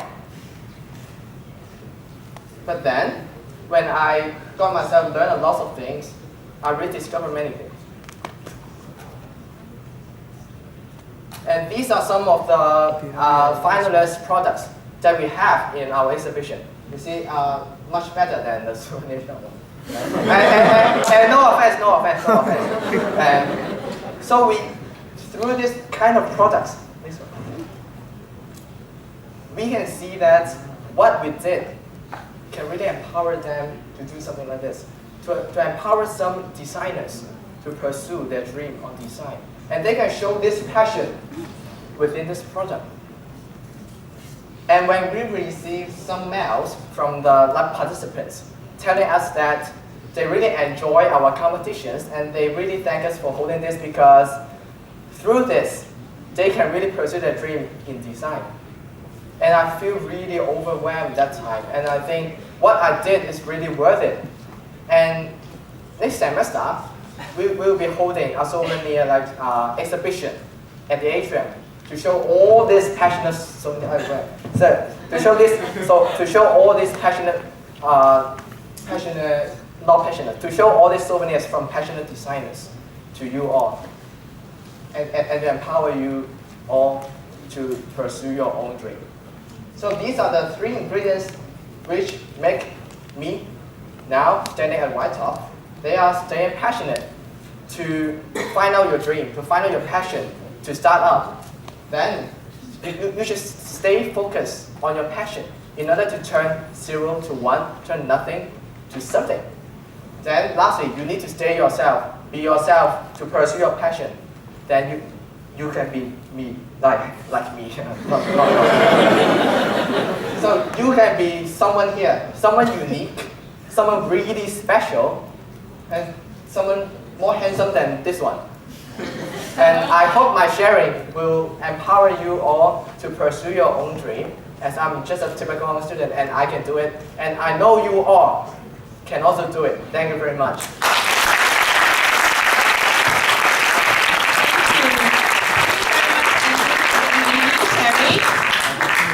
I believe that through the patience, we will learn, never-ending learn, and grow up to be a very, very big potato. So let's welcome our last speaker. He is a young man who will introduce his own recipe in starting up his own organization. He was the chairperson of ISA 2 years ago. He is also one of the co-founders of E-Academy, and his team just successfully wrapped up the first ever hackathon event in Hong Kong universities. So let's welcome Ivan.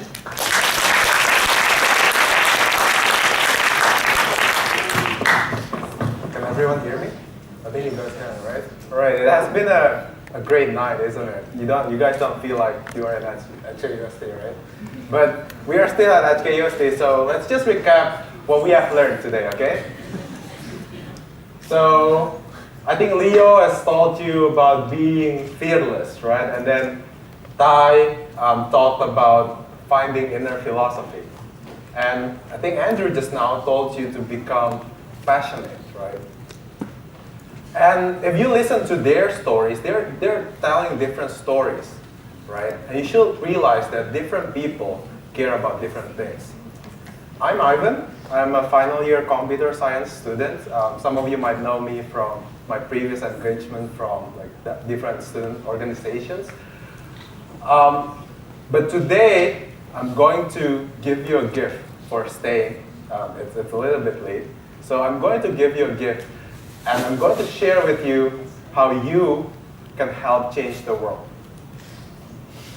Now, I've been here for 3.5 years, and I've met people who truly care about something, who truly passionate about something, and they started something about it. For example, Ryan Kao here, I think.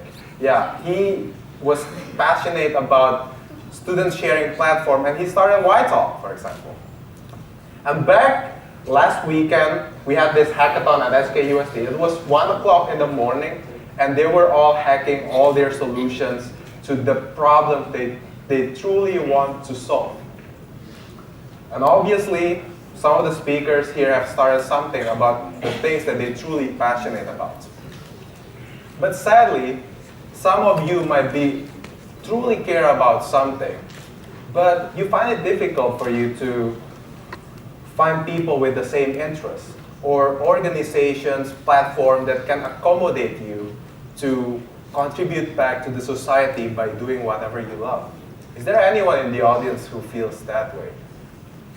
No? No one's passionate about something? Oh, what are you passionate about? What are you passionate about, love? Doing something with e-test or something. Doing something impactful. That's really great. All right.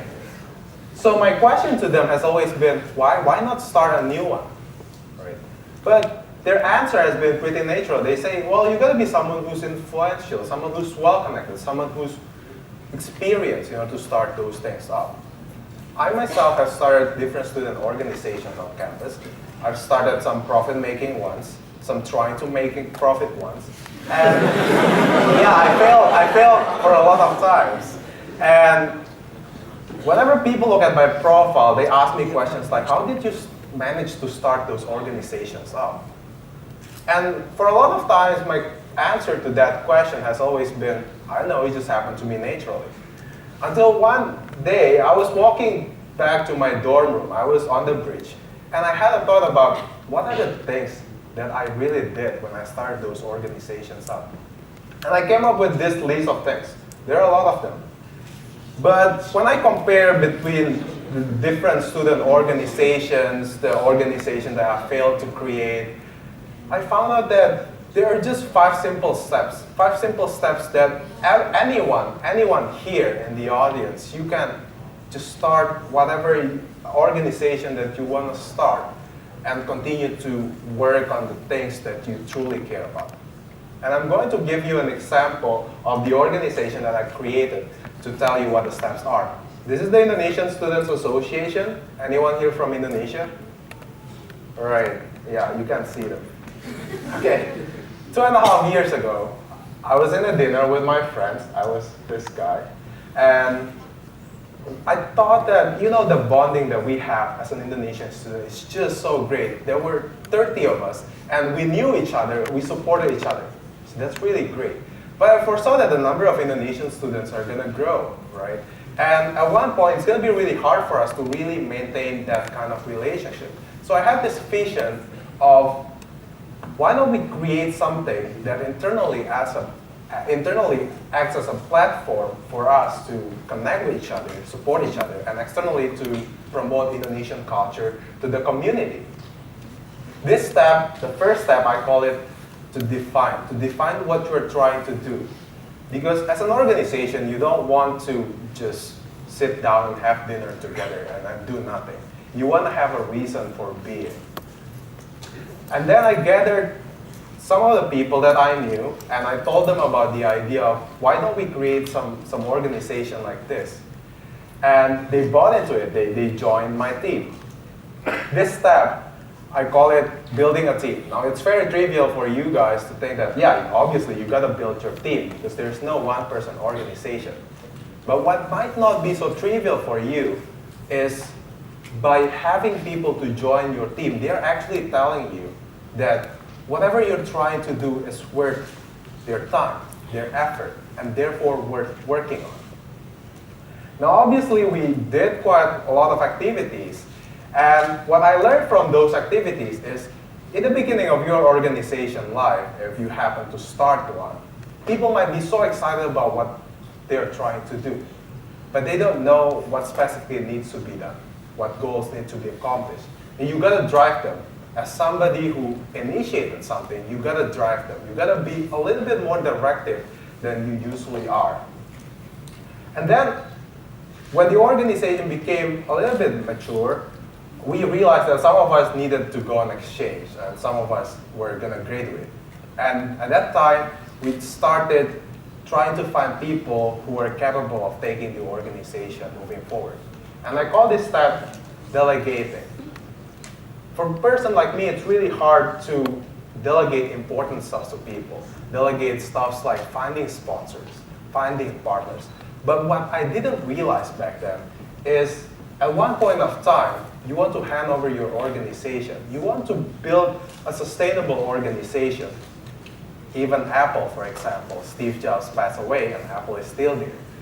And delegating important stuff to people is a way for you to prepare for this handover thing. And when I had to hand over my organization, it wasn't that hard at all because I knew that I'm giving it away to people who are capable of taking it moving forward. And the result is a successful activity last weekend, which was attended by, I think, 170 people that really serves our internal purpose to become a platform that connects people together and externally to promote Indonesian culture to everyone. Now, this is my recipe to start a new organization. Obviously, you have heard about our speakers today talking about their own organizations. And now you can create one too. And remember, from this talk, you gotta be thick-skinned, you gotta start before you are ready, you gotta understand yourself, and so on and so forth. But for a lot of you, you might be thinking, oh, okay, this guy is talking in front of me for 10 minutes. Why does it all matter to me? What's in it for me? Let me tell you why. 3.5 years ago, I joined HKUST. And back then, we only had the hall societies, the sport associations, the departmental societies. We had the International Students Association and the Mainland Student Society. Today, we have Entrepreneurship Academy. We have Design Alpha. We have E-Club. We have Great Minds. We have White Talk. And suddenly, HKUST becomes a much better place for people to live, to learn, to contribute to. Today's sharing is not about me. It's not about telling you my story. It isn't about getting every one of you to start a new organization. but this is about you. And this is about how you can help to create a better world. Because I believe by having people to work together as a team on the things that they truly care about, we can together push the society that we are in forward and make it a better place to be. Thank you.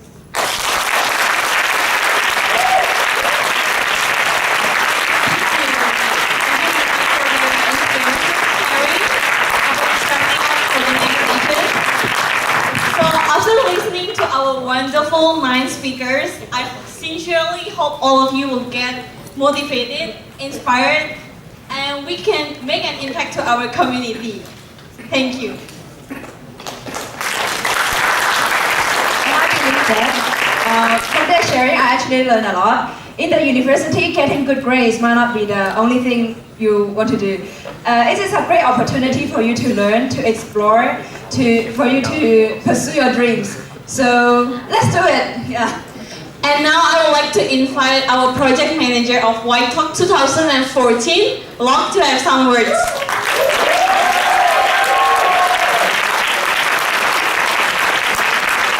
Hello everyone.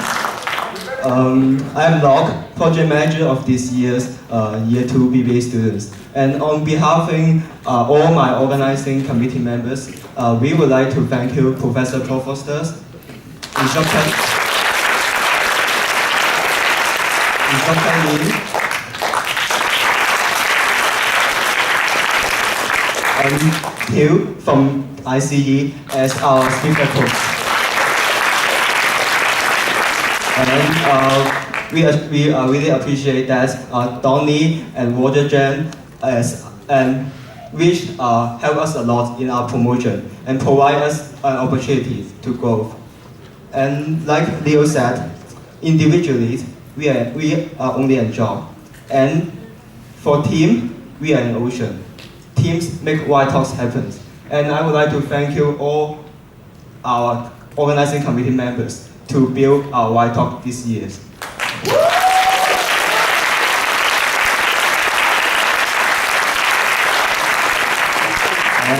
And before we leave, and I would like to share a good news to you. White Talk at Hong Kong U will be coming in next years. And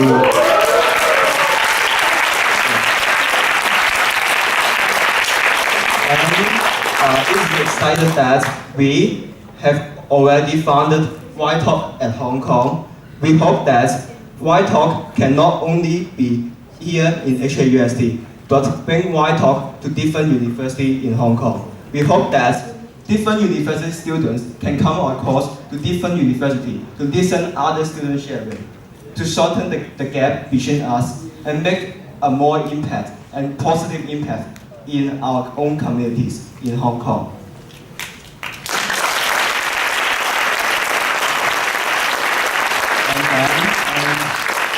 And we think that White Talk is not only a sharing platform, but we hope that we can engage, connect, and encourage more people to act as a leader, becoming more dynamic, and make a positive impact on our communities. So, if you would like to join White Talk, if you would like to make an impact on our own campus, if you want UST not only be stress and tension, join us and make an impact on UST. Thank you.